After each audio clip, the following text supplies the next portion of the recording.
श्री गणेशाय नमः। ओम श्री सरस्वत्यै नमः। ओम श्री गुरुभ्यो नमः। ओम समस्तजनकल्याणे निरतं करुणामयं नमामि चिन्मयं देवं सद्गुरुं ब्रह्मविद्वरं सद्गुरुं ब्रह्मविद्वरम्।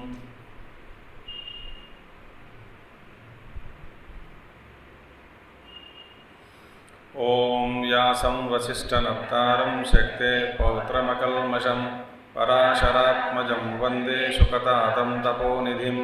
व्यासाय विष्णुरूपाय व्यासरूपाय विष्णवे नमो वै ब्रह्मनिधये वासिष्ठाय नमो नमः। वसुदेवसुतं देवं कंसचाणूरमर्दनं देवकी परमानन्दं कृष्णं वन्दे जगद्गुरुं कृष्णं वन्दे जगद्गुरुं।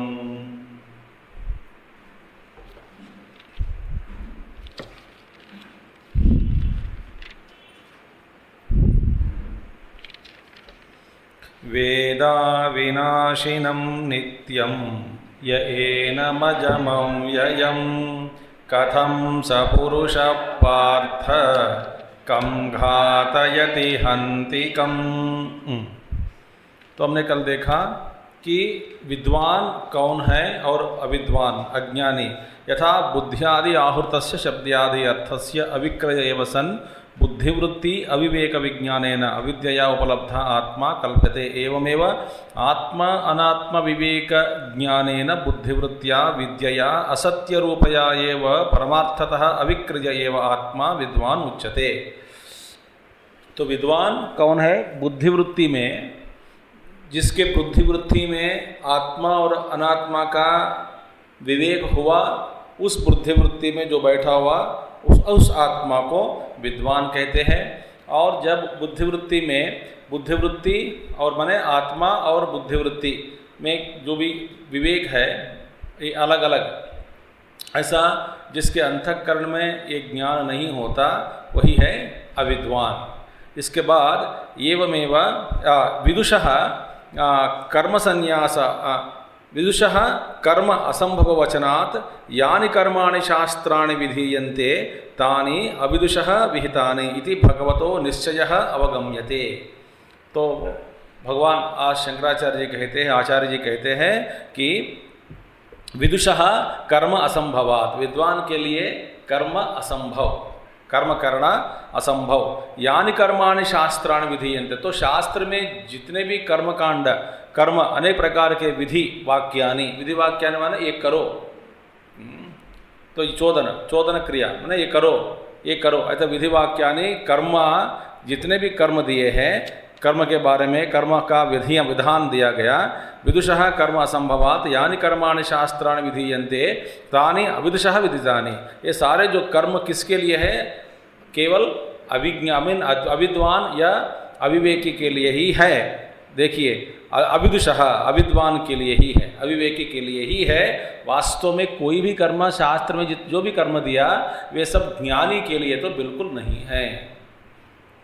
तो यानि कर्माणि विधीयन्तानि अविदुषः विहितानि इति भगवतो निश्चयः अवगम्यते। भगवता भगवान का यह निश्चय धारण जो भी है अवगम्यते, ये तो देखा जा सकता है। माने ये भगवान का जो अभिप्राय है, भगवान का मत यही है, ये निश्चय अवगम्यते। ऐसा जो भगवान का निश्चय है उस निश्चय को हम देख सकते हैं, पहचान सकते हैं गीता में। अब देखिए यहाँ तक हमने देखा कल। अब पूर्व पक्षी एक प्रश्न उठाता है, वे बोलते हैं कि ननु विद्या अपि अविदुषः एव विधीयते विदित विद्यस्य पिष्टपेषणवद विद्या विधान अनर्थक्यात् तत्र अविदुषः कर्माणि विधीयन्ते न विदुषः इति विशेषो न उपपद्यते। अब देखिए ये कहते हैं कि विद्या अपि अविदुषः एव विधीयते। अब देखिए आपने क्या कहा कि सारा जो कर्म है, ध्यान से सुनिएगा, कर्म जो है कर्मकांड का जो प्रतिपादन किया गया, कर्मकांड का जो विधि दिया गया शास्त्र में, तो सारे जो कर्मकांड है तो अविद्वान के लिए ही है, ऐसा आपने कहा। अब वास्तव में तो अविद्वान के लिए कर्म है, तो आपका फिर विद्वान के लिए क्या है? ज्ञान है, मगर विद्या है। तो वास्तव में अविद्वान के लिए ही विद्या दी जाती है। तो विद्या किस लिए? विद्या अपि अविदुषः एव विधीयते। तो अविद्वान जो भी है उन्हीं के लिए विद्या दी गई। विद्या शास्त्र जो विद्या है वो किसके लिए लागू है? अविद्या के लिए, अविद्वान के लिए ही। तो विद्वान है तो उसके लिए विद्या की क्या जरूरत है? तो अविद्वान के लिए ही विद्या दी गई। तो विद्या दिया गया तो विदित विद्यस्य माने जो विदित विद्यस्य माने जो ज्ञानी है, जो विद्वान है, विद्वान को ही फिर बताना, फिर विद्या का विधान देना। तो विद्वान को ही फिर विद्या का विधान देना एक ऐसा है पिष्ट पेषणवद, माने पिसे को ही जो पीसना, बार बार पिसा हुआ जो भी है उसी को बार बार पीसना। इसी तरह तो विद्वान को ये ज्ञान दिया गया, विद्या दी गई, और अविद्वान के लिए कर्म के बारे में कर्म दिया गया। ये ऐसा जो विवेक करना ठीक नहीं है। विद्या विधान अनर्थक्यात्, तो उनके लिए विद्या विधान जो भी है वो निष्प्रयोजन है। किसके लिए? विद्वान के लिए। तो आपका जो विवेचन करके बताया अभी कि अविद्वान के लिए ही कर्म है, विद्वान के लिए कर्म नहीं है, अविद्वान के लिए ही कर्म का यह लागू है। कर्म जो भी शास्त्राणि विहितानि कर्माणि सर्वाणि, सारी जो शास्त्र कर्म है ये सब अविद्वान के लिए ही है, विद्वान के लिए नहीं है। ऐसा आपने जो बताया ये तो युक्ति संगत नहीं होगा, क्योंकि अविद्वान के लिए ही माने अज्ञानी के लिए ही ये विद्या काम आएगी। तो विदित विद्या से जो विद्या में निष्ठावान जो प्राप्त हो गया, निष्ठा प्राप्त मिल हो गया, जिनके पास जिनके पास ज्ञान हो गया, जिनका ज्ञान हुआ, उसी को फिर बार बार ये कर्म करना, ऐसा सूचना देके ये बताना ये ठीक नहीं है। तत्र अविदुषः कर्माणि विधीयन्ते न विदुषः इति विशेषो न उपपद्यते। यहाँ पे जो विशेष करके विवेचन करके जो बताया कि अविद्वान को ही कर्माणि विधीयन्ते, अविद्वान के लिए ही यह सारे कर्म दिया गया, विदुषः विद्वान के लिए नहीं है, ऐसा विवेक करके बताना ये ठीक नहीं है। क्योंकि किसके लिए चाहिए कि ज्ञान विद्या? अविद्वान के लिए ही विद्या। तो अविद्वान के लिए ही कर्म दिया गया, अविद्वान के लिए ही, अज्ञान के लिए ही विद्या भी दिया गया। ज्ञानी के लिए तो पिष्ट पेषणवद, कोई जरूरी नहीं है उनके लिए। तो आप ये जो युक्ति संगत किया ये गलत है। अब ध्यान से सुनिए। न, आचार्य कहते हैं न अनुष्ठेयस्य भाव अभाव विशेष उपपत्तेः अग्निहोत्रादि विधि अर्थ ज्ञान उत्तर कालम अग्निहोत्रादि कर्म अनेक साधन उपसंहार पूर्वकम अनुष्ठेयम् कर्ता अहम मम कर्तव्यम इति एवं प्रकार विज्ञानवतः अविदुषः यथा अनुष्ठेयं भवति न तो तथा न जायते इत्यादि आत्मस्वरूप विधि अर्थ ज्ञान उत्तर काल भावे किंचित अनुष्ठेयं भवति। अब ध्यान से सुनिए। अब बताते हैं अनुष्ठेयस्य भाव अभाव विशेष उपपत्ते है। देखिए ये तो अनुष्ठेय से भाव अनुष्ठान करने वाला। अब कर्म के बारे में बता रहे हैं। देखिए क्योंकि कर्तव्य बुद्धि का भाव माने कर्तव्य बुद्धि का ही भाव और कर्तव्य बुद्धि का अभाव, ये जो भाव, दो भाव माने कर्तव्य, देखिए भाव अभाव विशेष उपपत्ते है अनुष्ठेयस्य। जो अनुष्ठान करने वाला जो अविद्वान है, अज्ञानी है, जो भी अनुष्ठान करने वाला है, जो अनुष्ठान करने वाले को ये भाव और अभाव, ऐसा दो विभाग है, दो है, माने एक तो भाव है न तो एक अभाव है, ऐसा जो देखा जा सकता है। माने कर्तव्य बुद्धि का भाव, कर्तव्य बुद्धि का अभाव, ऐसा दो भाव अज्ञानी में ही है। देखिए, माने अज्ञानी में ही कर्तव्य बुद्धि का भाव और कर्तव्य बुद्धि का अभाव, माने ये मेरा कर्तव्य है, ये मेरा कर्तव्य नहीं है, इस कर्म का मैं अनुष्ठान करना चाहता हूँ, इस अनुष्ठान कर्म का अनुष्ठान मेरे लिए ही है और इसका मैं अधिकारी हूँ, इस कर्म का मैं करता हूँ और इस कर्म का मैं करता नहीं हूँ, ये मेरे लिए नहीं है, इसका अनुष्ठान करता मैं नहीं हूँ, ऐसा ये भाव किसमें होता है? अज्ञानी में ही है।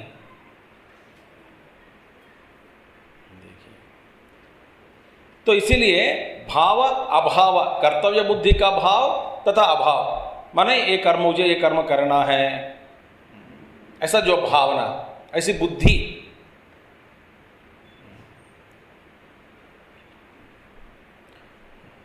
अब ये एक अनुष्ठान का, ये किसके लिए अनुष्ठान करना है,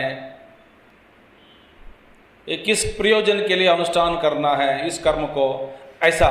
तो अविद्वान माने अज्ञानी का क्या है? ये दो ऑप्शन है मन में इनके, कभी कर सकता कभी नहीं करता, माने ये दो दुविधा मन में, ये दो भावनाएं, माने कर्तव्य बुद्धि अकर्तव्य बुद्धि, ऐसे दो है। किसमें है? केवल अज्ञानी में ही है। इसका मतलब क्या है? ज्ञानी का मन में वो बाद में देखेंगे। तो इसीलिए अग्निहोत्र आदि ऐसा भाव अभाव विशेष खास करके ऐसा दो भाव है, अभाव दो भी देकर, दो ये दो भाव दो है, माने एक भाव एक अभाव, ये दोनों अभी अज्ञानी में देखा जा सकता है, उपपत्ते है, ग्रहण कर सकते हैं, माने इनके मन में दो भाव है अज्ञानी के लिए। उदाहरण देते हैं, अग्निहोत्रादि विधि अर्थ ज्ञान उत्तर कालम। पहले अग्निहोत्रादि कर्म आप देखो उदाहरण के लिए, तो अग्निहोत्रादि कर्म का विधान पहला जान लिया, तो अग्निहोत्रादि कर्म विधि अर्थ ज्ञान उत्तर कालम, माने पहले अग्निहोत्रादि कर्म के बारे में जान लिया, उसका अर्थ जानना, जानने के बाद उत्तर कालम तदनंतरम, इसके बाद फिर अग्निहोत्रादि कर्म अनेक साधन उपसंहार पूर्वकम अनुष्ठेयम। अब देखिए, पहले अग्निहोत्रादि कर्म का पहला ज्ञान स्वीकार किया, जान लिया क्या करना है कैसे करना है, इसके बाद तो उपसंहार पूर्वकम अनेक साधन उपसंहार पूर्वकम, इसके बाद में जो जो साधन सामग्री चाहिए उस कर्म के लिए, फिर उस कर्म के लिए साधन सामग्री जो जो भी चाहिए उसके पहले उपसंहार करते माने स्वीकार करते माने इकट्ठा करना, पहला कर्म के बारे में जानना, इसके बाद में जितने भी साधन है तो साधन पूरा परिक्रम साधनानि सारे पूरा अनुष्ठेय, जो अनुष्ठेय के लिए अनुष्ठान के जो जो साधन चाहिए उस साधन का सारा इकट्ठा करना, प्राप्त करना। तो साधन के बिना सिर्फ जान लिया तो क्या कोई फायदा नहीं है, और करने के बाद कर्ता हम मम कर्तव्यम, इसका इस कर्म का कर्ता मैं हूँ और ये मेरा कर्तव्य भी है, ये मेरी ड्यूटी बनती है और मैं इसका कर्म का मैं करता हूँ और ये मेरा कर्तव्य है।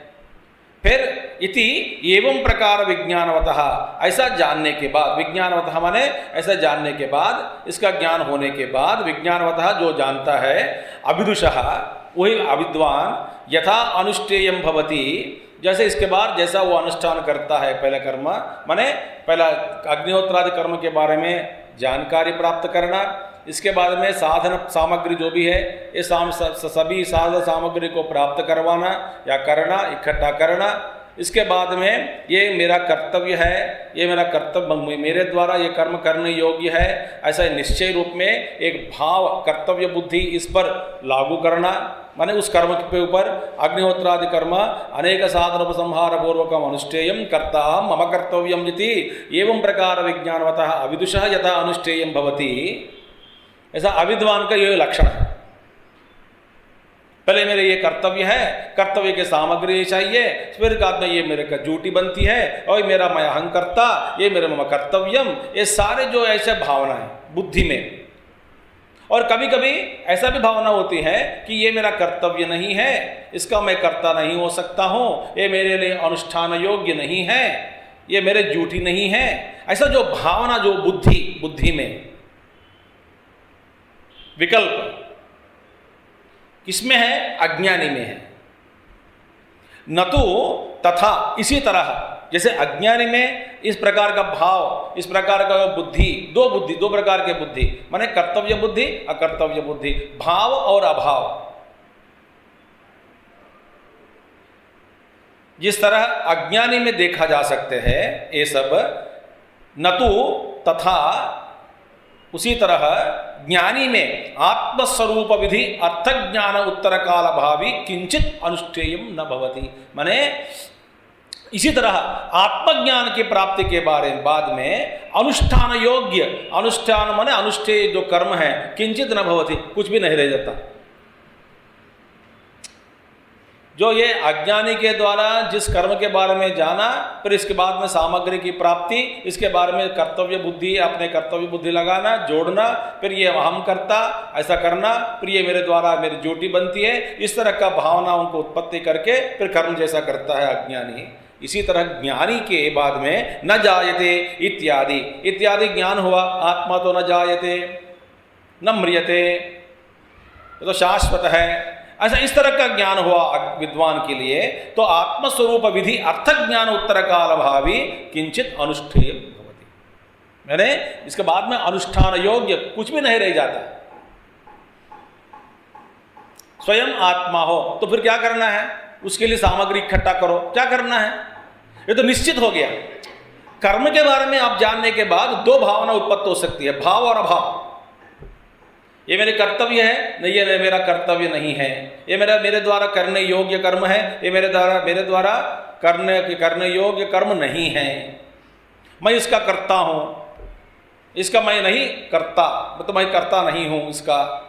इसे माने जो भी जिस अज्ञानी को जो ज्ञान की प्राप्ति, माने ज्ञान माने कर्म के बारे में जो जान लेता है, जानने के बाद दुविधा हो जाते हैं मन में, करूं या ना करूं, ये मेरी ड्यूटी है, ये मेरी ड्यूटी नहीं है।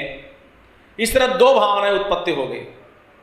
मगर आत्मज्ञान के बारे में जानने के बाद अनुष्ठेय योग्य आत्मरूप विधि अर्थ ज्ञानोत्तर काल भावी, माने अर्थ ज्ञान प्राप्त करने के बाद ज्ञानी के लिए कुछ भी कर्तव्य शेष रहना असंभव। कुछ करने कर्तव्य बने करने योग्य।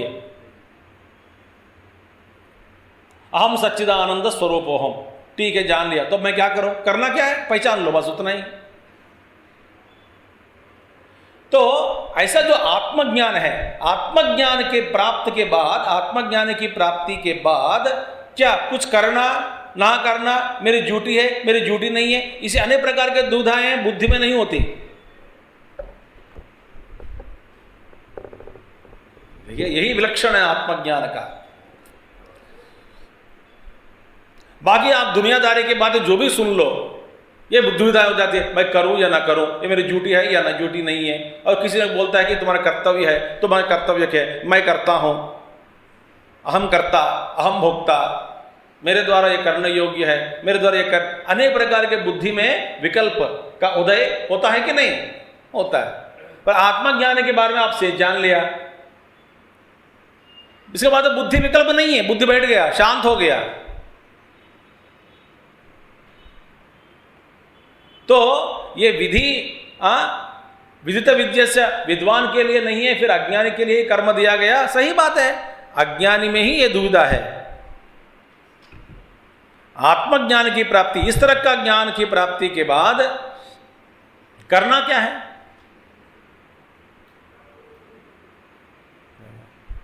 देखिए इस तरह का ज्ञान हुआ कि आत्मा शुद्ध स्वरूपोहम, मेरा ही स्वरूप है, निष्क्रिय है, अविक्रिय है। अब बताओ साधना क्या करो? वो तो कर्म कुछ कोई नहीं है। इसीलिए किंतु न अहम कर्ता न भोक्ता इत्यादि आत्म एकत्व कर्तृत्वादि विषय ज्ञानात् अन्यद् न उपपद्यते इति एष विशेषः उपपद्यते। देखिए किंतु न अहम कर्ता न भोक्ता इत्यादि आत्म एकत्व अकर्तृत्वादि विषय ज्ञानात्, देखिए, मैं करता नहीं हूँ, मैं भोगता नहीं हूँ, इस तरह का आत्मा के बारे में जानने के बाद एकत्व ज्ञानम, आत्म एकत्व अकर्तृत्व आदि विषय ज्ञानात्, तो आत्मा के बारे में आत्मा एक ही है और अकर्तृत्व है, उसमें कर्तृत्व भावन कर्तापन कुछ भी नहीं है, यही है आत्मा का स्वरूप है, ये आत्मा का लक्षण है, ये मेरा ही स्वरूप है, वो मैं ही हूँ। ऐसा जानने के बाद बुद्धि में विचलित होना, करूँ या ना करूँ, ये मेरा ड्यूटी बनती है या ना बनती है, इस तरह का बेकार चिंतन नहीं होता। यह है आत्मज्ञान। आत्मा एकत्व अकर्तृत्वादि विषय ज्ञानात् अन्यत न उपपद्यते इति एष विशेषः, माने इसके अलावा, इसके अतिरिक्त अन्य किसी प्रकार का भी ज्ञान नहीं होता। अन्यत न उपपद्यते, उत्पद्यते न, उत्पद्यते मीने और किसी प्रकार का ज्ञान नहीं होता, विकल्प नहीं होता। अच्छा, इस कर्म के बारे में जान लिया, इसके मतलब इस कर्म करने के लिए ये सारी वस्तु जरूरी है, साधन जरूरी है, सामग्री जरूर है, तो सामग्री की इकट्ठा करो, इसके बाद में फिर कर्तव्य बुद्धि लगाओ, जोड़ दो, फिर बाद में इसमें ये मेरी ड्यूटी है, इसका मैं कर्ता मैं ही हूँ, ऐसा संकल्प करो, कर्म का संकल्प करो, फिर भोगने के लिए कुछ संकल्प करो। तो ये क्या संकल्प, किस लिए स्वर्ग जाना है, ये करना, इसके लिए संकल्प करो। ये सारी जो झंझट है तो अविद्वान अज्ञानी के लिए ही है, क्योंकि जो जिस तरह का ज्ञान का प्राप्त हुआ इसको, अज्ञानी को, उस ज्ञान की जो प्राप्ति, किस तरह का ज्ञान का प्राप्त हुआ, ये दुनियादारी के ज्ञान, कर्मकांड का जो ज्ञान है, अविद्या के कारण इस तरह का ज्ञान प्राप्त करने के बाद फिर कर्म करना ही करना है।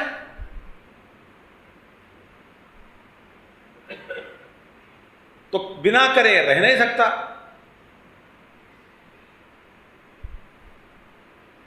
तो आत्मा के बारे में जान लिया तो करना क्या है? तो आत्मज्ञान के बाद बुद्धि में करूं या ना करूं, ये मेरे कर्तव्य है कि नहीं है, किस तरह के सामग्री इकट्ठा करना, ये भाव अभाव, इस तरह का अनेक प्रकार के बुद्धि में विकल्प नहीं होता। बार बार मैं दोहरा रहा हूं, रिपीट कर रहा हूं मैं। तो आत्मज्ञान प्राप्त किया, बुद्धि स्थिर हो गया, क्योंकि शास्त्र में जो विधि विधान है, विधि विधान के किसी भी विधि विधान के द्वारा आत्मा की प्राप्ति नहीं हो सकती। आत्मज्ञान होना असंभव।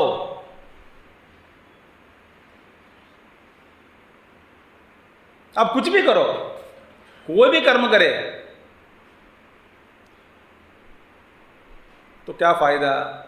पर आत्मा के बारे में ज्ञान प्राप्त किया, बुद्धि स्थिर हो गया। बुद्धि जब स्थिर हो गया, भाव अभाव ऐसे ही उत्पत्ति नहीं होती। इसलिए बताते हैं ये विशेष उपपद्यते, यही है कर्म विभाग में। ऐसा कर्म विभाग है ना, दोनों में है, माने यदि ये विशेष उपपद्यते, ये दोनों में, ये एक में ये विशेष है।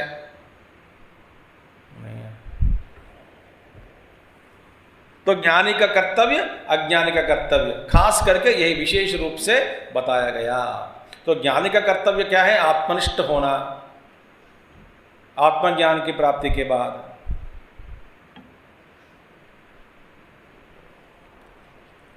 करना कुछ नहीं। इसीलिए यह पुनः कर्ताहम इति वेत्ति आत्मानं तस्य मम इदं कर्तव्यम इति अवश्यम भाविनी बुद्धि स्यात्। देखिए, और जहां पे अज्ञानी के बारे में, जो अपने को यो समझता है कर्ता हम इति वेत्ति आत्मानं, जो अपने आप को मैं करता हूं ऐसा जो जान लेता है, ऐसा जो अपने आप को मान लेता है कि मैं करता हूं, तो जब आप माने अपने आप को मैं करता, अहम करता इति वेत्ति, और अपने आप को इस रूप में जान लिया, स्वीकार किया, आत्मानं तस्य, उसके लिए मम इदं कर्तव्यम, आप जब मैं करता, आई एम द डूयर, इस रूप में आप अपने आप को स्वीकार किया, तो फिर डूयर के रूप में आप अपने आप को स्वीकार किया, फिर ड्यूटी आ जाएगा।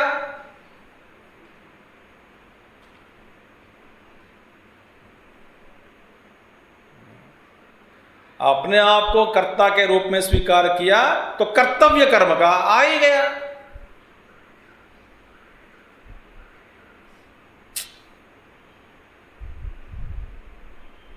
और कर्तृत्व भाव को त्यागना ही संन्यास है।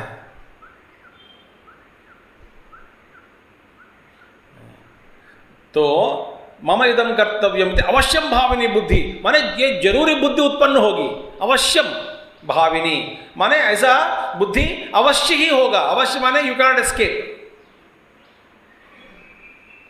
जब अपने आप को मान लिया मैं करता हूं, मैं अहम करता, आई एम एक डूयर, मैं डूअर हूं, तो आ गया बुद्धि, अवश्य बुद्धि, अवश्यम भावनी। क्या अवश्यम भावनी बुद्धि? मम इदम कर्तव्यम। इसीलिए बार बार बार बार हमको ये याद दिलाना होता है अपने आप को कि जो कर्ता कर्ता कर्ता के रूप में जो भास रहा है, वास्तव में उसका रूप क्या है? वास्तव में वही कर्ता है या नहीं है? कर्ता कुछ नहीं वास्तव में, पर कर्ता कर्ता बोलते रहते हैं। कर्ता हिंदी में कर्ता कुछ नहीं, मगर कर्तापन को स्वीकार करके बैठे हैं। तो आगे दिखाएंगे अभी इसी भाष्य में। तो इति अवश्यम भावनी बुद्धि स्यात् तद अपेक्षया स अधिक्रियते। और इसी बुद्धि के ऊपर आधारित होकर, उसी बुद्धि का आधार लेकर के, माने अपेक्षा माने उस बुद्धि के ऊपर डिपेंड करके अपेक्षा अधिक्रियते अधिकारी बन जाता है। तम प्रति अधिक्रियते सह तम कर्माणि प्रति अधिक्रियते। वो व्यक्ति जो जिस व्यक्ति कर्म के बारे में, आप जिस कर्म के बारे में वो सोच ले कि ये मेरा कर्तव्य है, तो फिर उस कर्म के प्रति ये अधिकारी बन जाता है। तो पहले अपने आप को कर्ता के रूप में स्वीकार करना, फिर कर्तव्य को स्वीकार करना, कर्तव्य को स्वीकार करने के बाद ये मेरा कर्तव्य है, तो फिर उसमें अधिकारी बनने के लिए प्रयास करना और अधिकारी बनना। अधिकारी बनने के बाद कर्म करना, कर्म करने के बाद अपेक्षा से कर्म करना, अपेक्षा युक्त कर्म करने से फलापेक्षा से रहने से फिर फल भोगना, फिर उसमें संसार में पड़ना। ये तो अज्ञानी का लक्षण है। जिस दिन हमको ये बात समझ में आ जाएगी कि मैं ये शरीर से, बुद्धि, मन से परे हूँ, ये बस मेरे ये जो प्रारब्ध है इसी की वजह से जन्म धारण किया, मैं मेरी जो कर्तव्य है, जो कर्तव्य के रूप में दो बिना कर्तृत्व भाव करता रहूँगा, और जब ये सारे जो खत्म हो जाएगी, वास्तव में मैं किंचित नहीं करता हूँ, क्योंकि तत्ववित्त महाबाहो गुण कर्म विभागयो गुणा गुणेषु वर्तन्ते इति मत्वा न सज्जते। इस तरह जो जानता है कि मन में तो मैं करता नहीं हूँ, वास्तव में प्रकृति क्रियमाणानी, ये सारी जो प्रकृति वासना के अनुसार, वासना जैसे वासनाएं हैं, वासना के अनुसार ये सारे कर्म हो रही है। कर्म का प्रवाह जो है भीतर से बाहर जो निकल के आ रही है, कर्म का प्रवाह, ये सारे इस प्रवाह सिर्फ वासनाओं से ही उत्पन्न होकर बाहर प्रकट हो रहा है। तो कर्म करने वाला कौन है? ये वासना, प्रकृति ही करता, वास्तव में नहीं हूं, बल्कि मेरे समक्ष में ये सारे जो क्रिया हो रही है।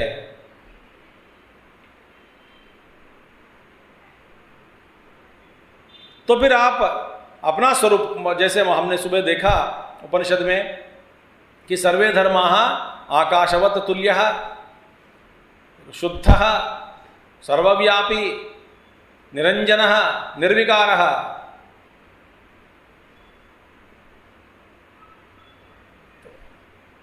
और मेरा ही स्वरूप है।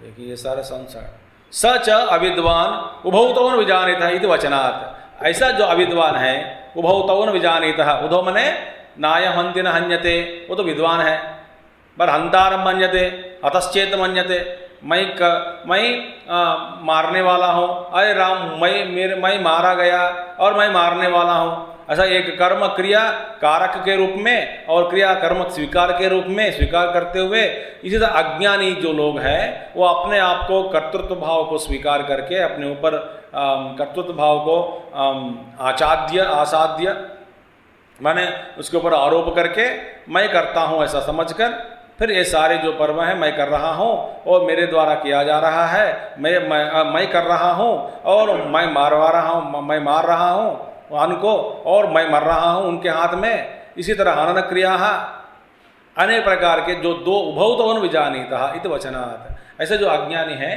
दोनों को नहीं जानते। वास्तव में मैं करता भी नहीं हूं, इसी तरह, और किसी का जो कर्म मैं स्वीकार भी नहीं करता हूं।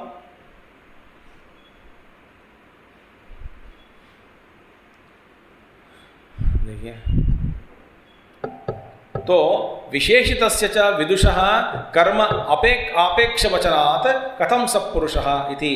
विशेषितस्य च विदुषः, विद्वान के बारे में विशेषणों द्वारा, विशेषितस्य जो विद्वान, इस विशेषणों के द्वारा ऊपर बताया गया विशेषणों के द्वारा युक्त जो हो गया, माने नायम हन्ति न हन्यते, ऐसे जो उपर्युक्त विशेषण बताया गया, अजम अव्ययम, वेदा अविनाशनम नित्यम, एनम अजम अव्ययम,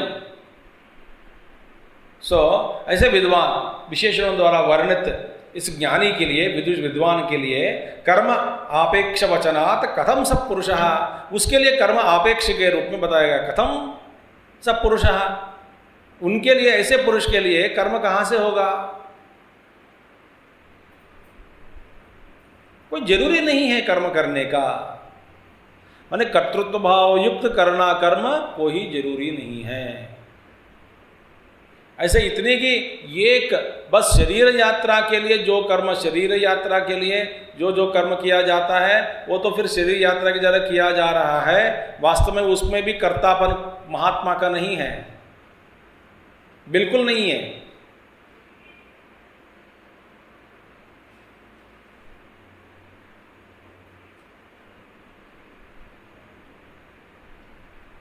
विरक्त हो गया।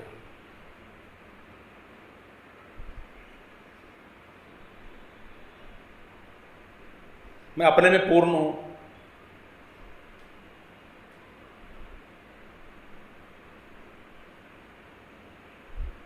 अरे बैठे बैठे मर जाओगे, अरे कौन, मैं तो मरने वाला नहीं हूं।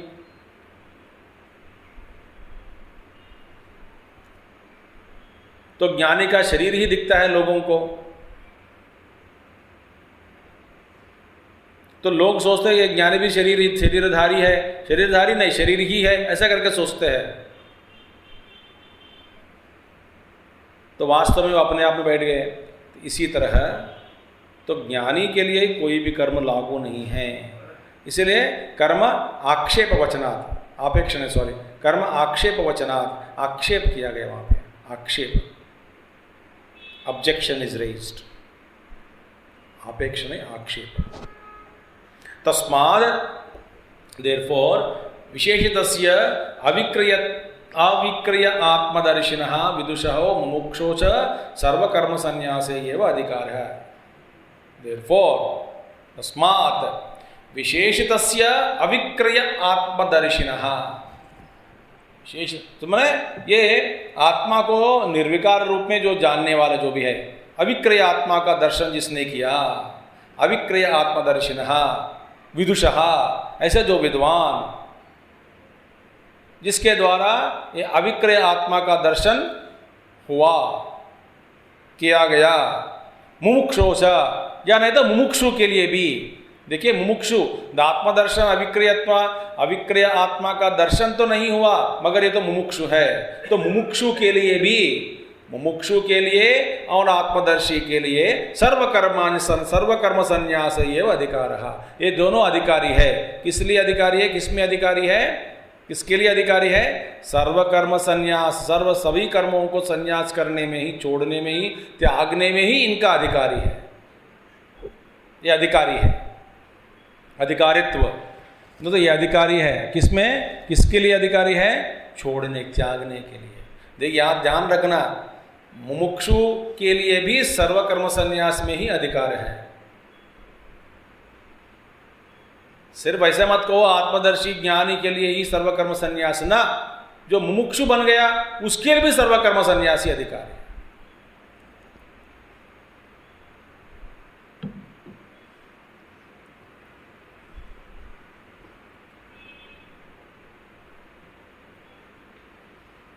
देखिए, तो सन्यासी का लक्षण, मुमुक्षु सन्यासी का लक्षण भी यही है। तो मुमुक्षु भी संन्यास ले लेगा। सर्वकर्म संन्यासे एव, सिर्फ उसी में ही इसका अधिकारी है, ये अधिकारी है। देखिए उनका अधिकार इधर ही है। अतएव, इसलिए भगवान नारायणः सांख्यान विदुषः अविदुषः च कर्मिणः प्रविभज्य द्वे निष्ठे ग्राहयति। इसलिए भगवान स्पष्ट रूप से ज्ञानी लोगों के लिए सांख्य योग और कर्मयोग, कर्म का अविदुषः अविद्वान के लिए कर्मयोग, ऐसा प्रविभिज्य, ऐसा विभाग करके दिया। तो ज्ञानी के लिए सांख्य योग, ज्ञान योगेन सांख्यानाम कर्मयोगेन योगिनाम, प्रविभज्य द्वे निष्ठे ग्राहयति। द्वे निष्ठे, दो निष्ठा के बारे में ग्राहयति माने हमको समझाया, बताया, पढ़ाया, सुनाया भगवान। द्वे निष्ठे ग्राहयति, ग्रहण करवाया भगवत गीता में। सो द्वे निष्ठे बस। तो आपके मन में अनेक प्रकार के यदि वासनाएं हैं, एक नहीं अनेक वासनाएं हैं,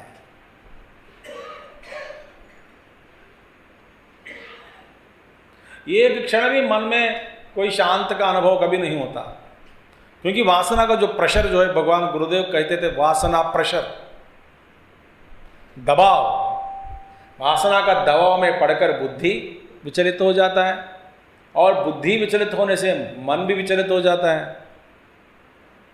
मन तो ऐसे ही स्वयं विकार युक्त है।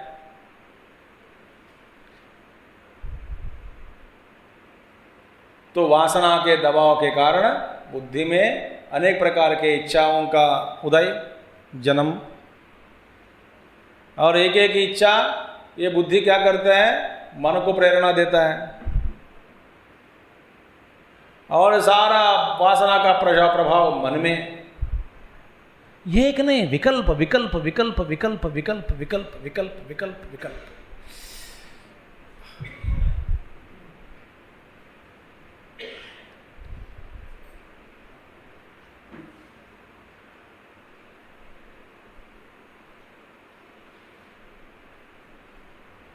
अनेक प्रकार के विकल्प।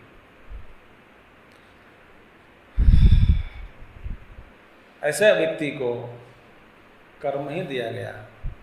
पहला कर्म करो, कर्म करो, पहला कर्म ठीक ठाक करना सीखो, बाद में उस कर्म को योग बनाओ।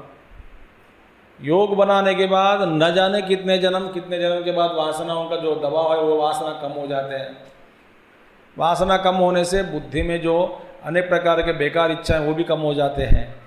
तो कम बुद्धि में अनेक प्रकार के जो इच्छाएं हैं वो कम होने से मन में जो विकल्प है वो विकल्प कम हो जाते हैं। तो मन में शांत का अनुभव, शांति स्वरूप शांत का अनुभव होता है मन में, शांत भाव। तो मन में शांति का मतलब क्या है, जब थोड़ा थोड़ा थोड़ा थोड़ा महसूस होने लग जाता है आदमी को। अब वास्तव में शांति क्या है किसी को भी नहीं मालूम, क्योंकि हमारे जीवन में कभी भी शांति का अनुभव नहीं किया। सुषुप्ति की बात मैं नहीं कह रहा हूं, तब तो मन ही नहीं है। जैसे ठंडा ठंडा ठंडा, कूल कूल, शांत सुहा, और बस सिर्फ रहना, अस्तित्व में ही आनंद है, करने में कुछ नहीं है।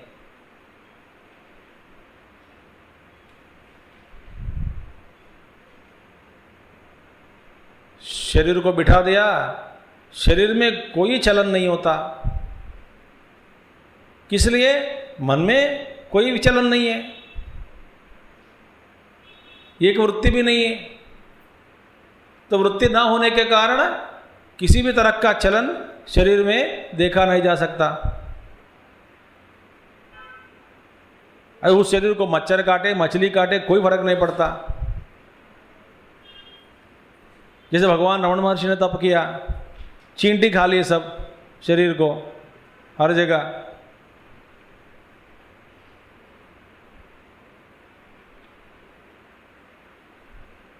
ऐसा एक बार आत्मा का जो अनुभव, मन में शांति का जो अनुभव एक बार हुआ, जीवन में एक बार अनुभव हुआ बस। जैसे शेर आदमी का जो मांस, मनुष्य का मांस खाने के बाद जैसे वो बन जाता है मैन ईटर, इसी तरह हमारे बुद्धि में या मन में एक बार जीवन में शांत, शांत का मतलब क्या है, एक बार अनुभव हुआ हो बस, कभी नहीं छोड़ते। तो उसी के लिए फिर बार बार प्रयास करते हैं।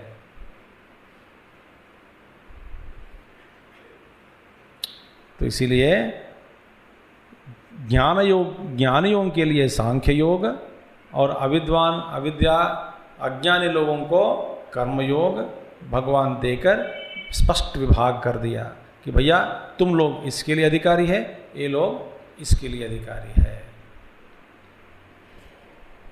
और इसी तरह तत्राच तथाच पुत्राय आह भगवान व्यासः, महाभारत में भगवान व्यास ही अपने पुत्र जो है वेदव्यास, उनसे कहते हैं द्वौ इमौ अथ पंतानौ इत्यादि। भगवान कहते हैं, वेदव्यास जी वहाँ पे पढ़ाया शांति पर्व में कि अपने पुत्र व्यास जी से कहा कि दो ही मार्ग है, द्वौ इमौ पंथानौ, ये दो मार्ग है। तथा च क्रियापतश्चैव पुरस्तात् पश्चात् संन्यासश्च, क्रिया मार्ग, पहले क्रिया मार्ग करो, इसके बाद में संन्यास ग्रहण करो। क्रिया योग या कर्म योग पहला करो, फिर बाद में संन्यास की, संन्यास माने कपड़ा पहनना नहीं, कर्म संन्यास। तो इसी तरह तथा च क्रियापतश्चैव पुरस्तात् पश्चात् संन्यासः संन्यासश्चैति।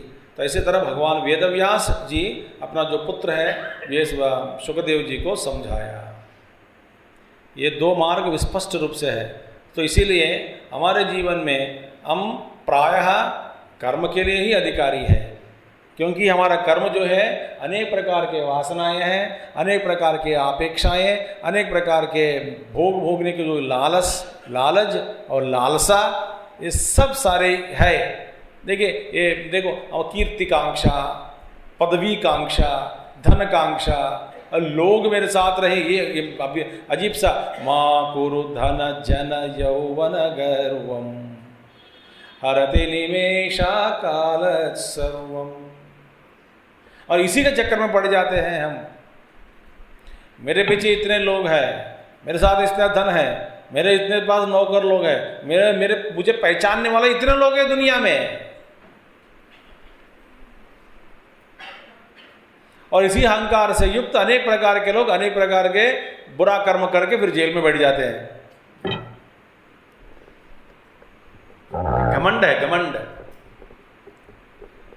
इसीलिए तो भगवान कहते हैं ये तम एव विभागम पुनः पुनः दर्शयिष्यति भगवान। इसी तरह का भगवान मैंने विभाग माने ये कर्म है, ये सांख्य योग है, ये कर्म योग है, ये कर्म योग इनके लिए है, ज्ञान योग ज्ञानियों के लिए सांख्य योग है। इसी तरह ये विभाग बार बार पुनः पुनः दर्शयिष्यति भगवान, बार बार इसी गीता शास्त्र में भगवान दिखलाते हैं कि देखो भैया ये स्पष्ट रूप से तुम किस के लिए अधिकारी हो। और वास्तव में ये कर्मयोग और कर्मकांड, पहले कर्म करना सीखो ठीक ठाक, फिर बाद में फिर कर्म को योग बना देते हैं, फिर बाद में अंतःकरण शुद्धि होगी, फिर बाद में अंतर्मुखत्व बढ़ेगा, अंतर्मुख बनने के बाद फिर ज्ञान की प्राप्ति के लिए प्रयास करना, फिर आत्मज्ञान के लिए गुरु के पास जाना। देखिए श्रोत्रियम ब्रह्मनिष्ठम गुरुम गच्छेत, उनके ऐसे जो श्रोत्रिय ब्रह्मनिष्ठ गुरु के पास चला गया, प्रव्रजेत, जाओ उनके और। एवमेव विभागम पुनः पुनः दर्शयिष्यते भगवान। अतत्वित्तु अतत्ववित्तु अहंकार विमूढ़ात्मा कर्ता हमिति मन्यते, तत्ववित्तु न अहम करोमि इति, तथा च सर्वकर्माणि मनसा संन्यस्यास्ते इत्यादि। भगवान दर्शयिष्यति बार बार उदाहरण के रूप में 2-3 श्लोकों का उदाहरण भगवान दे रहे हैं यहाँ पे आचार्य जी। एक है 3रा अध्याय में तत्त्ववित्तु महाबाहो गुणकर्म विभागयोः गुणागुणेषु वर्तन्ते इति मत्वा न सज्जते, ये 2रा श्लोक है। पहले क्या है कि अहंकार विमूढ़ात्मा कर्ताहमिति मन्यते प्रकृते क्रियमाणानि गुणैः कर्माणि सर्वशः।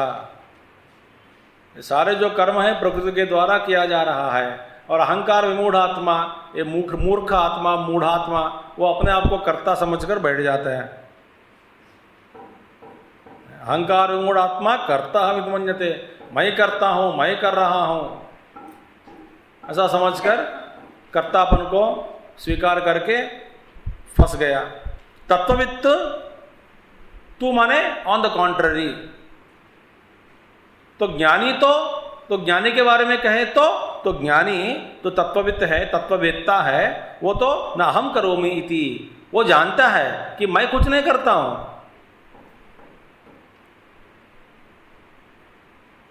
मैं कुछ नहीं करता, मेरे द्वारा कुछ नहीं हो रहा है, ऐसे हो रहा है होने दो, जानते हैं। तथा च इसके अलावा सर्वकर्माणि मनसा संन्यस्यास्ते इत्यादि, ये तो 5वां अध्याय में 13वां श्लोक। अब देखिए, अब आपको ये श्लोक तो आगे अभी जो भाष्य हम पढ़ने जा रहे हैं उसके लिए ये इस श्लोक का भाष्य अंत तक यही श्लोक का विश्लेषण किया गया। कौन सा श्लोक? आप बार बार मैं इस श्लोक को मैं कोट करता रहूँगा, पूरा का पूरा श्लोक। यहाँ पे तो सर्वकर्माणि मनसा संन्यस्यास्ते बस इत्यादि, पूरा श्लोक क्या है? सर्वकर्माणि मनसा संन्यस्यास्ते सुखम वशी नवद्वारे पुरे देहि नैव कुर्वन् न कारयन्। यह जो श्लोक है, इसी श्लोक का आधार पर भगवान बड़े गंभीर रूप से विश्लेषण आगे करते हैं, माने अन्वय करते हुए, इसी जो वर्तमान जो श्लोक हम पढ़ रहे हैं उसके साथ अन्वय करते हुए, पूर्व पक्ष भी इसी के बारे में पूछेगा प्रश्न, इसको सामने रखते हुए तो अभी वर्तमान जो श्लोक पढ़ रहे हैं उसका व्याख्यान भगवान आदि शंकराचार्य जी करते हैं। तो इसलिए ये श्लोक आप लिख के रखोगे तो ठीक है, तो बार बार मैं उसी को मैं याद दिलाते रहता हूँ, उसी को फिर कोट करना पड़ेगा आगे, ठीक है। तो अभी तक समझ में आ गया भगवान का भाष्य है? समझ में आया कि नहीं? नहीं आया तो घर जाके पढ़ लेना। तत्र, यहां पे अब आचार्य जी कहते हैं, तत्र यहां पे इस विषय में केचित पंडितम मन्यमाना, कुछ लोग अपने आप को पंडित मानने वाले, मैं महापंडित हूं, पंडित को पंडित मानने वाला, वदंती, वो कहते हैं, अपने आप को पंडित मानने वाला वदंती को कहते हैं। क्या कहते हैं? जन्मादि षड भाव विक्रिया रहित अविक्रिय अकर्ता एकः अहम आत्मा इति न कस्यचित् ज्ञानम उत्पद्यते। वे कहते हैं, अपने आप को पंडित मानने वाले कहते हैं, देखो ये ऐसा ज्ञान का उदय उत्पन्न होना ये कभी नहीं होता। किस तरह का ज्ञान होना? षड भाव विक्रिया रहित, जन्म आदि माने जन्म अस्ति जायते वर्धते विपरिणमते अपक्षयते विनश्यति इति, ऐसा जो जन्म आदि षड भाव विकार जो भी है उन विकारों से रहित जो आत्मतत्व, अविक्रय जो विकार रहित आत्मतत्व, अकर्ता जिसमें कर्तापन नहीं है, ये कहा जो वास्तव में एक ही है, अहम आत्मा इति, तो मेरा ही आत्मा है।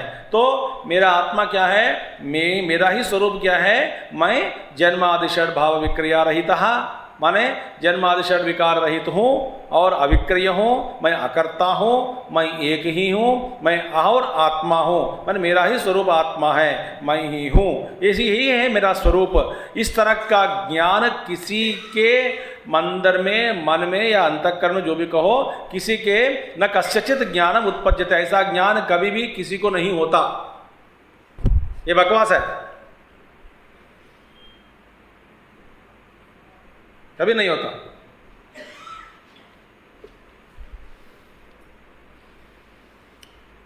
पहले ऐसा ज्ञान होना, और इस ज्ञान में होने के बाद जिस ज्ञान हुआ, जिसकी ऐसा ज्ञान के कारण, माने ऐसा ज्ञान पहले होना, और जिस ज्ञान के कारण, जिस ज्ञान होने से सर्वकर्म का संन्यास करना ये असंभव।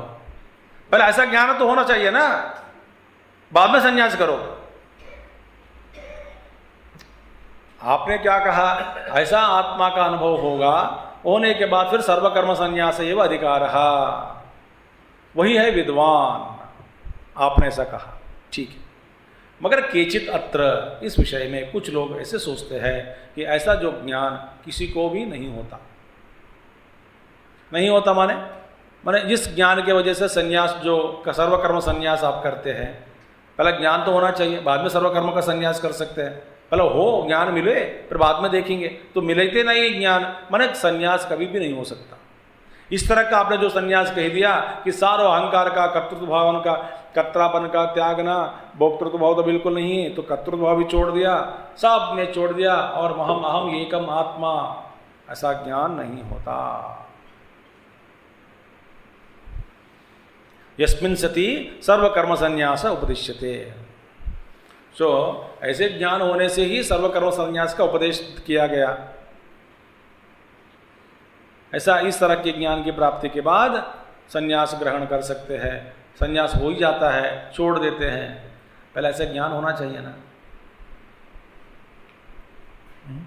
मैं अभी ऐसा कहूं कि यदि आपको गीता समझ में आ जाए तब सुखी रहेंगे, तो समझ पहले आनी चाहिए ना गीता। समझ में आए तब सुखी हो रहेंगे। हाँ जी, हाँ जी। तो फिर बोलेंगे आप। इसी तरह पूर्ण रूप से भगवत गीता का जो ज्ञान किसी के अंतःकरण में कभी भी नहीं होता, तो मैंने कभी भी कोई भी व्यक्ति सुखी नहीं रह सकते। इसी तरह, बल्कि आपको ये उदाहरण अच्छा नहीं लगा होगा तो कोई बात नहीं, कभी कभी मान लेना प्रारब्ध करके। हमारे जीवन में ऐसा वक्त हमको मिले तो प्रारब्ध है कि नहीं, बार बार थोड़ा पोक करने वाला, बीच बीच में थोड़ा सुई लेके एक बार ठकक इंजेक्शन देने वाला, तो आपके प्रारब्ध ठीक नहीं, उसके लिए आपको ऐसा आचार्य मिला। यस्मिन् सति सर्वकर्म संन्यास उपदिश्यते। भगवान कहते हैं न भैया ऐसा मत कहो, क्योंकि आप ऐसा कहे तो न जायते इत्यादि शास्त्र उपदेश अनर्थक्यात्।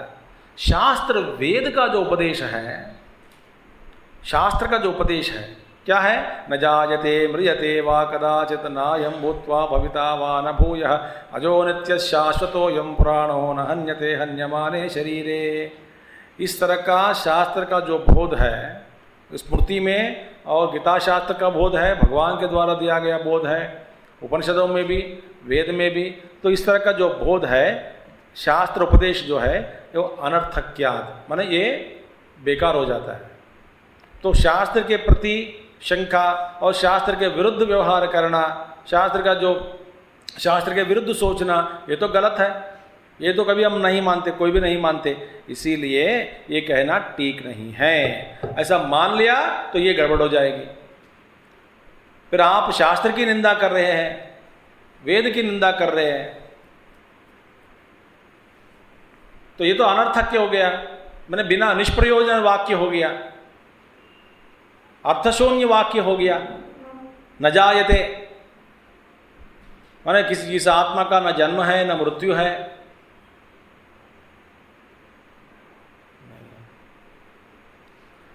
और कहते हैं यथा च शास्त्र उपदेश सामर्थ्यात् धर्म अस्तित्व विज्ञानम कर्तुः च देहांतर संबंधी ज्ञानम च उत्पद्यते, तथा शास्त्रात् तस्य एव आत्मनः अविक्रियत्व अकर्तृत्व एकत्व आदि विज्ञानम एकत्वादि विज्ञानम कस्मात् न उत्पद्यते इति प्रष्टव्याः।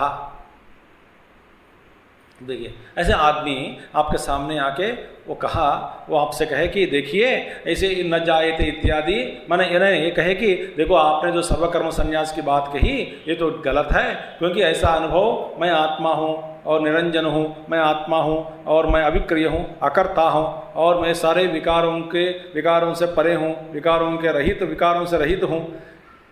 ऐसा ज्ञान किसी के मन में नहीं होता, किसी को अभी तक किसी को नहीं होता। ऐसा आप यदि कोई व्यक्ति आपके पास आके कहे तो हम कहते हैं कि फिर शास्त्र में जो दिया गया जो अनेक प्रकार के वाक्य है, ऐसे कि ना जायते इत्यादि वाक्य, तो ये तो निरर्थक हो जाएगा। दूसरी बात है, ऐसे जो व्यक्ति आपसे आके पूछेगा उनसे इस तरह का प्रश्न पूछना है कि वो कहेगा कि मैं ये शास्त्र की बात मैं नहीं मानूंगा। सोचो कि वो कहेगा आप तो शास्त्र का उदाहरण दिए हैं मगर हम शास्त्र को नहीं मानते, न जायते इस तरह का वाक्य को भी हम नहीं मानते। तो फिर क्योंकि शास्त्र जो बता तो दे दिया मगर पता नहीं, तो ऐसे व्यक्ति से इस तरह से फिर पूछना चाहिए कि बेटा बताओ सुनो, यथाचा जैसे शास्त्र उपदेश सामर्थ्य। देखिए तुम्हारा अंतःकरण में धर्म अस्तित्व विज्ञान हुआ कि नहीं, माने ये धर्म है, तो ये धर्म करके एक चीज है और धर्म विज्ञानम कर्तृहुचा देहांतर संबंधी ज्ञानम, माने इस सामर्थ्य से ते कर्म करने वाले ऐसे जो मनुष्य है, कर्तुश्च देहांतर संबंधी ज्ञानम, और ऐसे जो मनुष्य है उसका जो ज्ञान हुआ देह छोड़ने के बाद देहांतर संबंधी लोकांतर प्राप्ति, उसके बारे में ज्ञान, इस कौन सा कर्म करने से कौन सा लोक जाएगा, तो यही धर्म है, यही धर्म का विधान है, ये धर्म का रूप है, ये धर्म का अनुष्ठान है। इसको करने से देह छोड़ने के बाद ऐसे ऐसे लोक तुम जाओगे, ऐसे ऐसे लोक है, इस पुण्य से उस लोक में जाओगे। इस तरह का जो ज्ञान मनुष्य को मिला वो कहाँ से मिला? सिर्फ शास्त्र से ही मिला, है ना। माने जो शास्त्र, जिस शास्त्र के आधार पर आप इसको स्वीकार किया, किसको स्वीकार किया? धर्म का ज्ञान और लोकोंतर धर्म देहांतर प्राप्ति, माने देह छोड़ने के बाद लोकांतर गति, उन लोगों के बारे में जो ज्ञान प्राप्त किया, ये सारी जो प्राप्त जो किया गया ज्ञान, तुम्हारे द्वारा जो किया गया ज्ञान जो भी है, ये कहाँ से निकला? शास्त्र से। जिस शास्त्र को आप स्वीकार करते हैं, जिस शास्त्र को बताने से धर्म का स्वीकार कर लिया और लोकोत्तर भी अनेक प्रकार के लोक है उसको भी मान लिया देखे बिना, पाप पुण्यों को भी स्वीकार कर लिया, पुनर्जन्म को भी स्वीकार कर लिया, इस तरह का कर्म कर, बुरा कर्म करने से बुरा फल मिलेगा इसको मान लिया, अच्छा कर्म करने से अच्छा लोक हम जाएंगे इसको भी मान लिया। किस आधार पर मान लिया?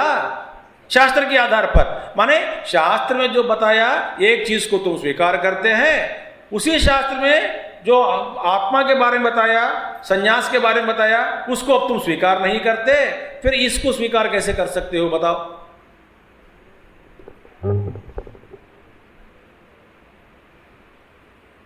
इस तरह का प्रश्न पूछो। इस तरह से ऐसे लोगों के साथ ऐसा पूछना चाहिए करके भगवान बताते हैं यहाँ पे। भगवान माने आचार्य जी। समझ में आ गई बात? अभी देखिए, यथाचा उनसे ये पूछना चाहिए, शास्त्रोपदेश सामर्थ्यात धर्म अस्तित्व विज्ञानम कर्तुच देहांतर संबंधी ज्ञानम, माने कर्म करने वाले मनुष्य को धर्म अस्तित्व का ज्ञान, शरीर छोड़ने के बाद पाप पुण्य के फल के संबंध, उसके द्वारा अनेक प्रकार के लोक के जाना, तस्य एव आत्मनः अविक्रियत्व अकर्तृत्व एकवादि विज्ञानम एकत्वादि विज्ञानम कस्मात् उपपद्यते। उस जैसे कि धर्म का ज्ञान उत्पन्न हुआ उसको स्वीकार कर लिया, फिर ये आत्मज्ञान स्वीकार करने में और आत्मज्ञान का उदय नहीं होता, कस्मात् न उत्पद्यते, कैसे उत्पन्न नहीं होता ऐसा ज्ञान, आत्मा का ज्ञान? शास्त्र तो बता दिया।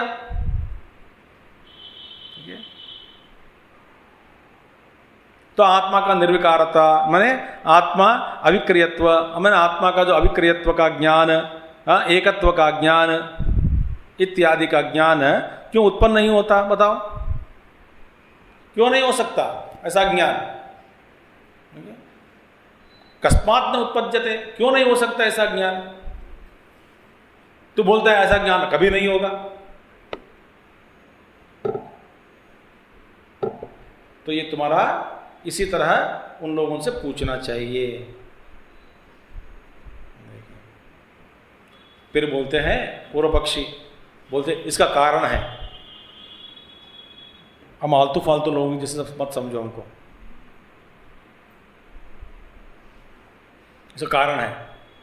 हम इसको स्वीकार करते, उसको स्वीकार नहीं करते। इसको माने धर्म का अनुष्ठान का स्वीकार कर लिया, लोकोत्तर प्राप्ति गति की स्वीकार कर लिया, पाप और पुण्य का ज्ञान हो सकता है। कैसे ज्ञान हो सकता है? अनुमान प्रमाण से।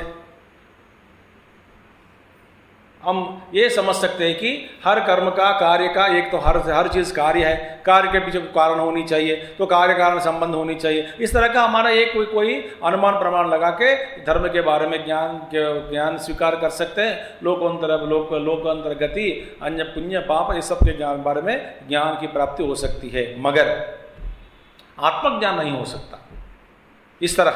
क्यों? कर्ण गोचरत्वात्, कर्ण अगोचरत्वात् इति चेत। ये तो भैया आप जिस आत्मा के बारे में आप कह रहे हैं, मन और बुद्धि जो भी कारण है, तो आत्मा तो इसे अगोचर है, न देख सकते न सुन सकते। बताओ कौन किस प्रमाण से आप आत्मा का अनुभव कर सकते हैं? कोई कारण प्रयोजन नहीं है इसमें। न बुद्धि से देख सकते, न मन से देख सकते, न इंद्रियों से देख सकते हैं। ज्ञानेंद्रियों से भी देख नहीं सकते, कर्मेंद्रियों से भी प्राप्त नहीं कर सकते हैं। इसीलिए इस तरह का ज्ञान होना असंभव, ये हमारा विचार है।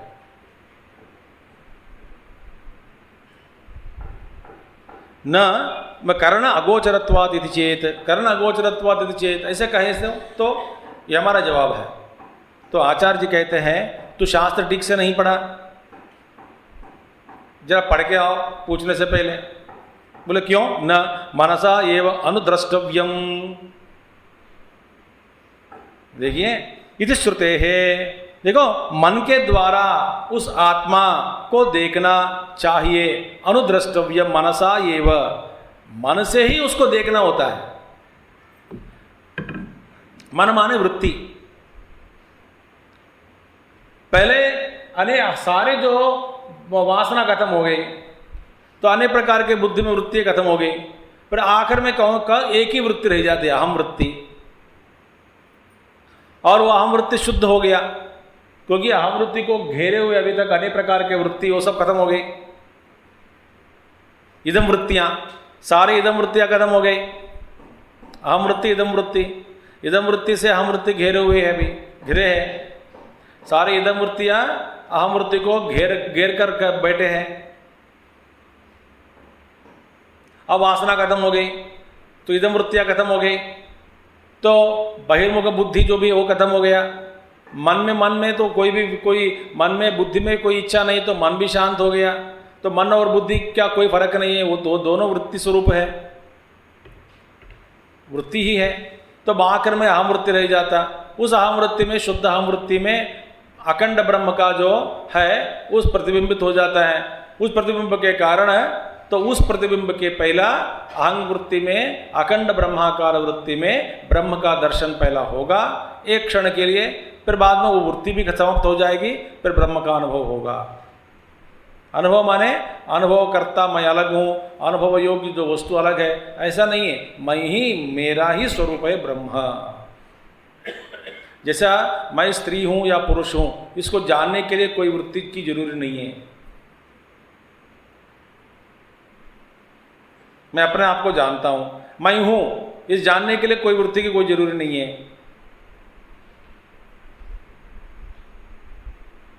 तो मैं हूं, ये वृत्ति रहित ज्ञान है हमारा, अस्तित्व का ज्ञान। इसीलिए वहां पे मन के द्वारा उस आत्मा को देखना होता है। माने पहले मन को पहले शुद्ध करो, मन ही साधन है।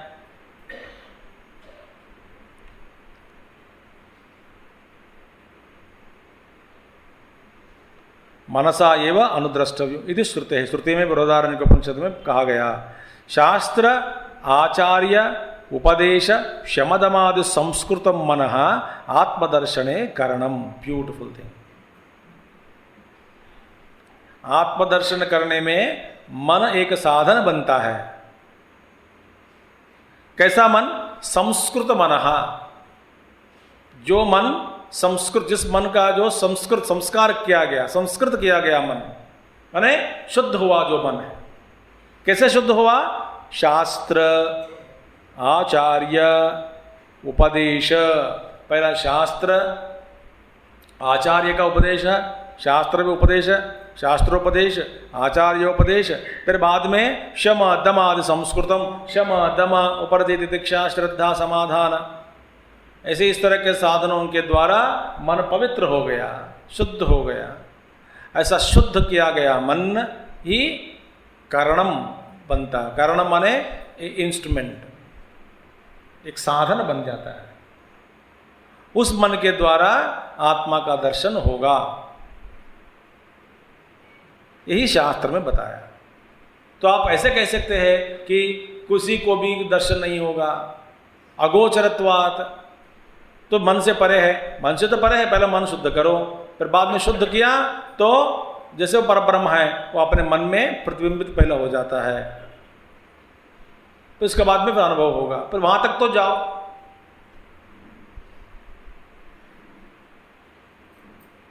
इसीलिए तथा च तद अधिगमाय अनुमाने आगमे च सति ज्ञानम न उत्पद्यते इति साहसम एतत्। How dare you talk like this?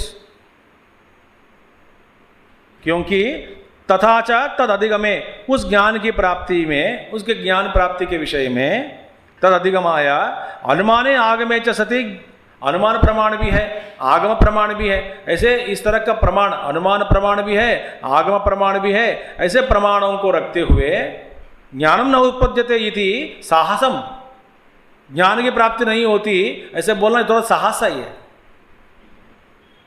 किम साहसम? हिम्मत कहां से होते हमको बोलने के लिए? साहस मात्र। कितना साहस कर रहे हो कि आत्मज्ञान कभी नहीं होता? श्रुति प्रमाण है, आगम प्रमाण है, मनसा एव अनुद्रष्टव्यम उपनिषद कहते हैं। तो किसी को ऐसा ज्ञान नहीं होता, तो ज्ञान होने के बाद संन्यास होता है। उस ज्ञान में ही सारा का कर्म सब दग्ध हो जाता है। ज्ञानाग्नि दग्ध कर्माणम, ऐसा कहना साहस है, ऐसा मत कहो। तो साधना करने से मन की शुद्धि, मन का जो शुद्ध करने से, अंतःकरण शुद्धि होने से ये सब मिल जाएगा। ठीक है। ज्ञानम च उत्पद्यमानम तद विपरीतम अज्ञानम अवश्यम बाधते इति अभ्युपगंतव्यम। यही तो हमको मान लेना चाहिए, इसी तरह हमको समझनी चाहिए कि ऐसे इस तरह का ज्ञान होते ही अज्ञान का नष्ट हो जाता है। अंधकार, देखिए, तद विपरीतम अज्ञानम अवश्यम बाधते, अवश्यम बाधते, बिना संकोच, बिना डाउट।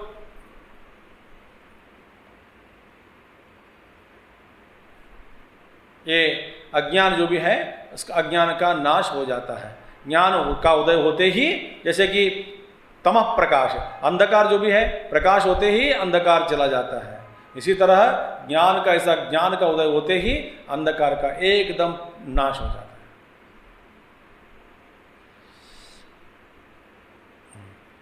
एक महात्मा जी ने उदाहरण दिया कि हमारा जो अंधकार है, अज्ञान का अंधकार, अज्ञान अंधकार, ऐसे इतने जोरदार पावरफुल है कि जहाँ पे बत्ती जल रही है हम उधर जाएंगे, हमारा अंतःकरण का अंधकार हम साथ में लेके जाएंगे, और जहाँ जहाँ जाते हैं हमको अंधकार ही महसूस होता है,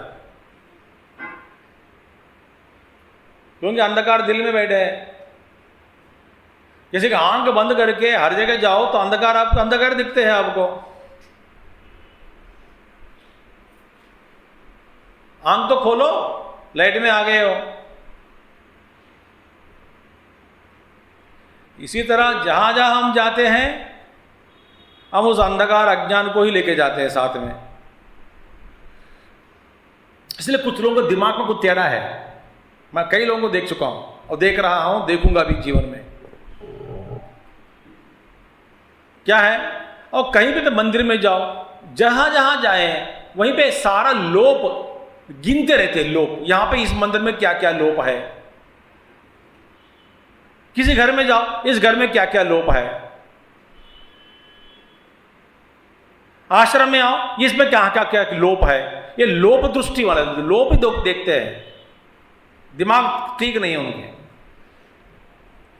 मंदिर का दर्शन हुआ तो भगवान का माने स्वामी जी चेहरे ठीक नहीं है, तब तक मारो पकड़ के।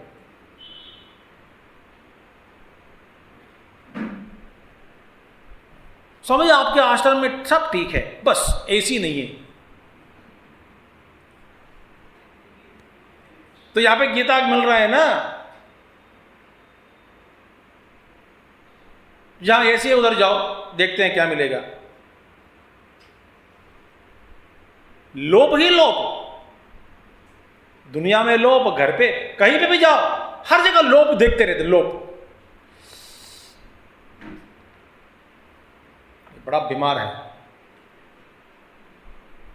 मैं आपको सावधान करके बता रहा हूं, मैं आपको सावधान हो जाइए इस बारे में, सुधरेंगे नहीं। ये लोप दृष्टि ना, लोप देखना बंद कर दो। वो ठीक नहीं है, ये ठीक नहीं है, ये ऐसा है, वो ऐसा है, इस घर में ये माहौल ठीक नहीं है, देश में ऐसा है, सब लोप लोप देखते रहते हैं। हरि सर्वत्र हरि भगवान सर्वव्यापी है, इसको तो देखो।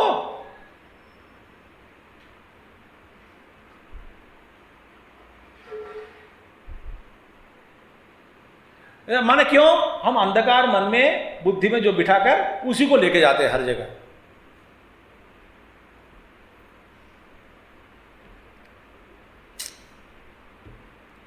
अवश्यम भादते यदि अभ्युपगंतव्यम। इसी तरह मान लेना चाहिए कि ज्ञान का उदय होते ही अज्ञान का नाश हो जाएगा। और भगवान कहते हैं तच्च अज्ञानम दर्शितम हंता अहम अतः अस्मि इति। तो अज्ञान का दर्शन भी यहाँ पे भगवान ने करवाया। किसी तरह उभौ तवन विजानीता, अंता अहम, मैं मारने वाला हूं, अतः अस्मि, मैं तो मारा गया। माने ये क्या है? कर्तृत्व भाव का एक कर्तृत्व भाव दूसरे को और करना, और दूसरों का जो कर्म करते हैं उसको हम स्वीकार करके action falls on others, action falls on you. एक तरह का कर्म आपसे भीतर से उदय होकर प्रपंच के ओर, बाहर के ओर, भीतर से बाहर जाने वाला जो कर्तृत्व भाव, और बाहर जो कर्म करते हैं हम उस कर्म का जो निशान बन गया, दूसरों का जो कर्म का मैं निशान बन गया, दूसरों जो कर्म करते हैं उसी का मुझे भोगना पड़ रहा है, उसका फल मैं भोगना पड़ रहा है मुझे। उन बाकी लोगों का निशान मैं बन गया, इसलिए मैं दुखी होते जाता हूं।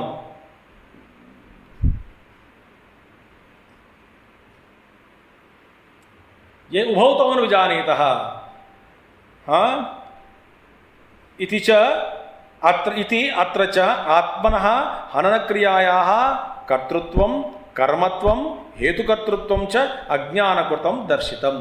ये तीन माने हनन क्रियायाः कर्तृत्वं, मैं मार रहा हूं इनको, माने हनन क्रिया, मैं इसको मार रहा हूं, इस तरह का कर्तृत्व भाव, और कर्मत्वम, उस कर्म का, पर हेतु कर्तृत्व दूसरों से करना, माने दूसरों के जो कर्तृत्व भाव को हेतु बनकर व्यवहार करना, माने करवाना। तो हनन क्रियायाः कर्तृत्वं कर्मत्वं हेतु कर्तृत्वं च अज्ञानकृतं दर्शितम्। ये सारे जो चीज कैसे भाव है, ये तो अज्ञानकृतम। वास्तव में हम तो किसी कर्म का कर्ता नहीं है, भोक्ता नहीं है, यही है हमारा स्वरूप। तच्च यहां पे सर्वक्रियासु समानम कर्तृत्वादेः अविद्याकृतत्वम अविक्रियत्वाद आत्मनः विक्रियावान ही कर्ता आत्मनः कर्मभूतम अन्यम प्रयोजयति कुरु इति। तच्च वहां पे सर्वक्रियासु समानम कर्तृत्वादेः। ऐसे जो आत्मा निर्विकार है, तो कर्तृत्वादि सारे जो भाव है, ये सारे जो भूख भाव का मूल क्या है? अविद्याकृतत्वम। तो ये तो व्हाट एवर यू डू, माने सर्वक्रियासु अपि समानम कर्तृत्वादे, सभी कर्म में कर्तृत्व भाव तो समान ही है। माने किसी भी कर्म में कर्तृत्व भाव रखना अविद्या ही है।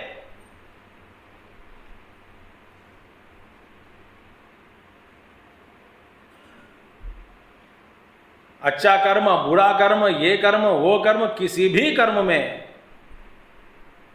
कर्तृत्वापन को रखना अविद्या का प्रतीक है।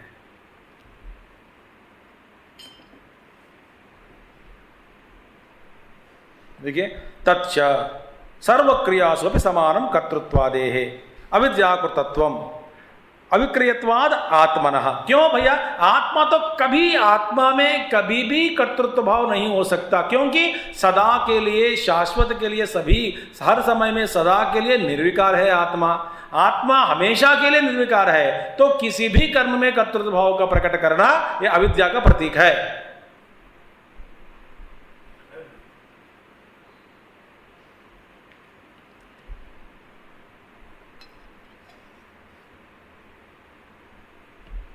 ठीक है,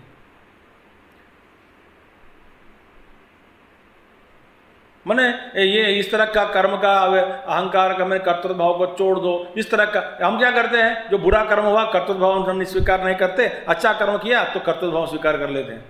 हाँ मैंने किया, मैंने बताया।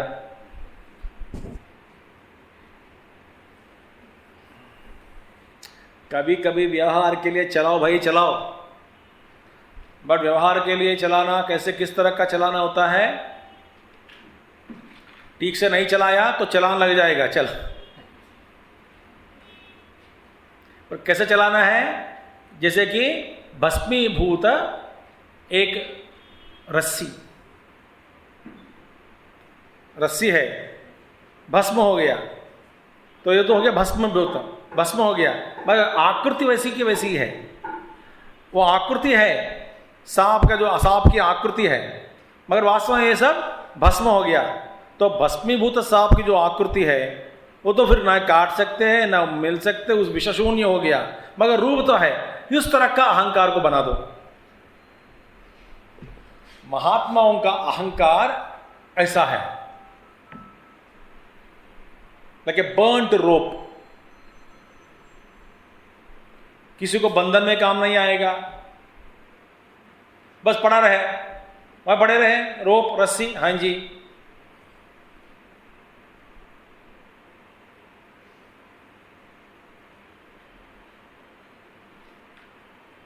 तो अहंकार का जैसे है कि एक भस्मीभूत रस्सी जो है, उसी तरह अहंकार का जो रूप तो दिख रहा है, दिखाई पड़ रहा है, वास्तव में हाथ पकड़ोगे वहां पे कुछ है ही नहीं, भस्म हो गया। इस तरह का अहंकार का उपयोग चलो कर सकते हैं। और महात्माओं का अहंकार, अहंकार माने हम जब शब्द का प्रयोग करते हैं वो इसी तरह का है।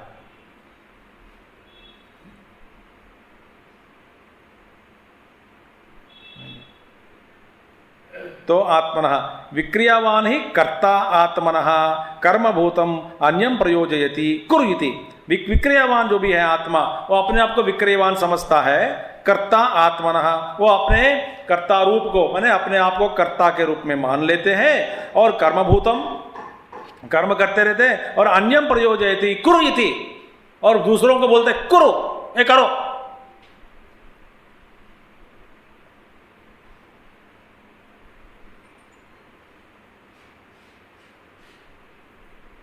इसलिए मैंने एक महात्मा को देखा जीवन में,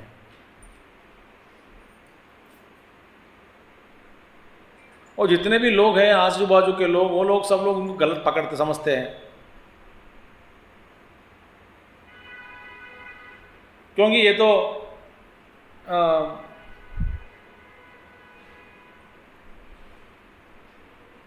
किसी का जिम्मेदारी नहीं लेते,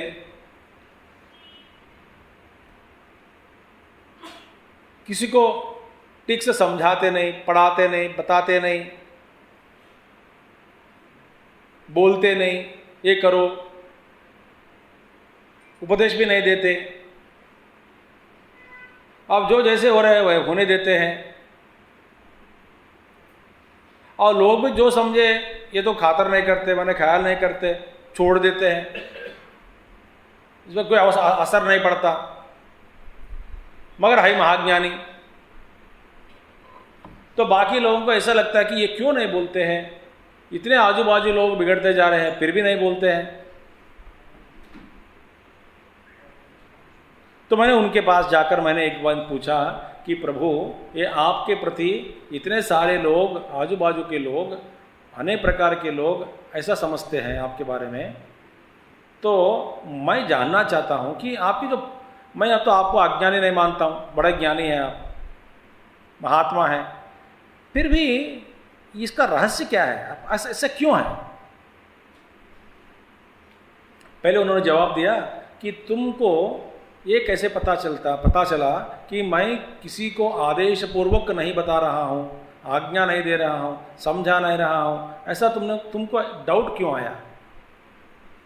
बोले कोई भी व्यक्ति अभी तक आपके नज़दीक वाले जितने भी हैं उन सबको कुछ बताते हुए, समझाते हुए नहीं देखे, कोई भी लोग, कोई भी एक व्यक्ति भी नहीं देखा, इसलिए हमको ये शंका है। बताते कब, फिर बताओ? बोले कि ये गलत विचार है, मगर मेरा जो बोलना है, वो बोलने की जो ढंग है वो अलग है। क्या है? मैं एक ही बार बोलता हूँ और आवेश रहित बोलता हूँ। वहाँ पे कोई आवेश न, तो ये कोई एक ये अंतःकरण विचलित होना, तो इन्वॉल्व होते हुए कहना और डर से कहना और तो क्या होगा, ऐसे मैं ऐसे नहीं बोलूँगा, और सिर्फ एक ही विषय बोलता हूँ कि ऐसा तुम करो, एक ही बार बोलूँगा। फिर वो नहीं किया, बिगड़ गए, तो बिगड़ने दो।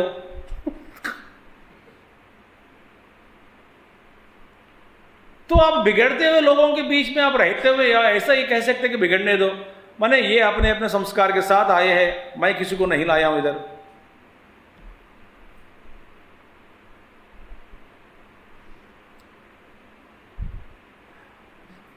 तो ऐसे माने क्या है, कुरु इति, हमारे जो बड़ा रोग पता है, हमारा में रोग है, हम लोग आदेश देते हैं लोगों को, करो करो करो, ऐसा करो, ऐसा करो, ऐसा रहो, ऐसा जो,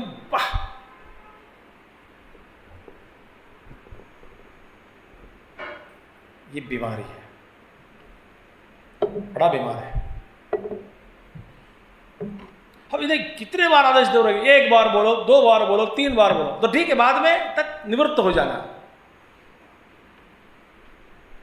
हम इन्वॉल्व हो जाते हैं, फिर इतने बड़े ढंग से हम उसमें फिर रमते हैं और आवेश हो जाते हैं, भाव प्रकट करते हैं, इमोशन हो जाते हैं, फिर रोते हैं, नाना प्रकार के भाव व्यक्त करते हैं,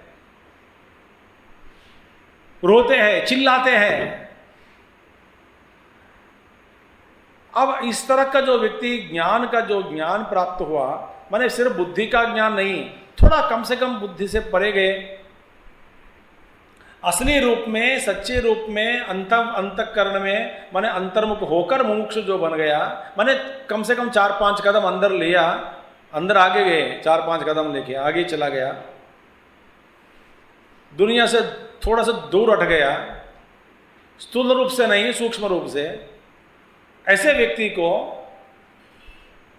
तो फिर ये इस तरह का जो कर्मों का करना, माने एक बार बताकर दूसरा बार बताकर छोड़ना, ये संभव हो सकता है।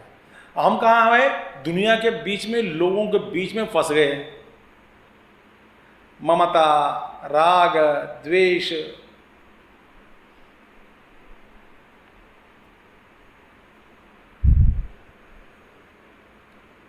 अब मैं कैसे समझाऊं आपको?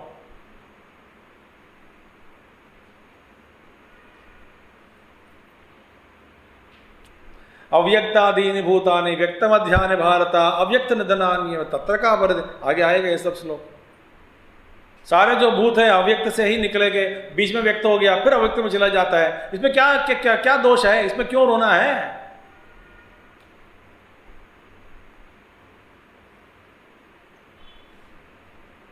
न द्वेष्योस्ति न प्रियः, मुझ में न द्वेष है न प्रेम है। समोहम सर्वभूतेषु, मैं सभी के लिए समान रूप में उपलब्ध हूं, मेरे लिए कोई बड़ा कोई कम ऐसे कोई नहीं है।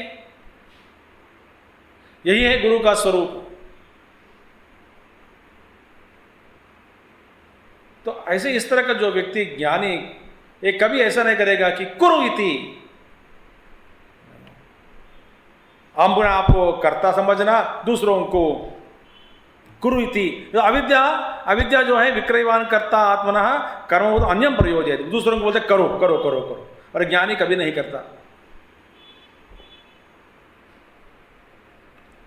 बस एक दो शब्द बोला तो चुप हो गए। और महात्मा लोग कम बोलते हैं।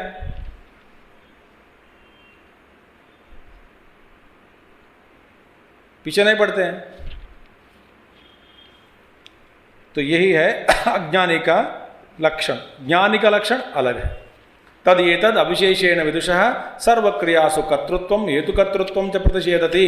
भगवान विदुषः कर्म अधिकार अभाव प्रदर्शनार्थम वेदाविनाशनम कथम स पुरुषः इत्यादिना। इसका हम कल देखेंगे। ओम पूर्णमदः पूर्णमिदं पूर्णात् पूर्णमुदच्यते पूर्णस्य पूर्णमादाय पूर्णमेवावशिष्यते। ओम शांति शांति शांति। हरि ओम श्री गुरुभ्यो नमः। हरि ओम सद्गुरुनाथ महाराज की जय।